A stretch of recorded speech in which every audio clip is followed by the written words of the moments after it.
Labas vakaras, panoramoje šeštadienio naujienos. Keliais sakiniais, ką pranešime šį vakarą. Šventė ir Molėtų rajono Alantos miestelyje. Paminėti bažnyčios šimtmečio šiandien rinkosi ne tik vietos gyventojai, sulaukta ir daug garbingų svečių.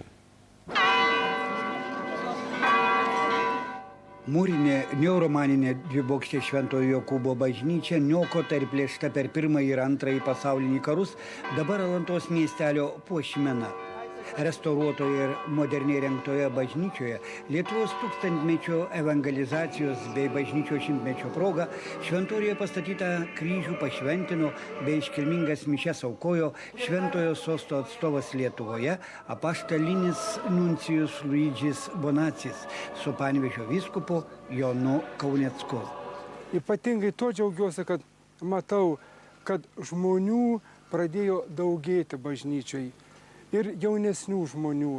Aš manau, kad grožis šiandien laimi, traukia mus visus.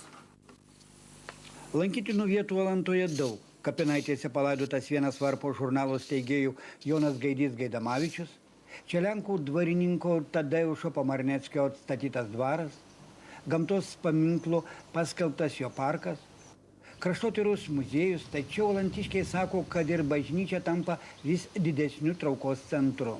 Dabar vis tiek jaunimas vis dėlto mėgsta pasilinksminti, vis tiek į bažnyčią ne taip traukia kaip vyresni žmonės, bet vis dėlto, kai bažnyčia yra gražesnė, ar yra klebonas energingesnis, kuris moka pritraukti jaunimą, tada žinoma, daugiau ir jaunimo atsiranda. Kunigas palaiko ryšį su solistais, va ir dabar atvažiuos Kaneva, Prudnikovas, Milkevičiūtė, Staponkus.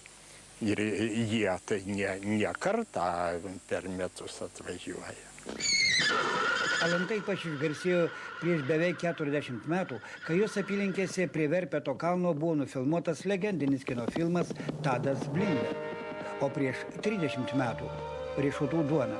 Kino statytojai pamėgė, aišku, čia, kurie vietiniai senesni alantiškiai gerai pamena, kadangi kaip filmuota Dvaro rūmuose buvo ir miškeliai ten aplinkiniai, vat Tadas Blinda. Vietos gyventojai sako nepamenantys, kad tiek daug žmonių būtų suplūdę miestelin.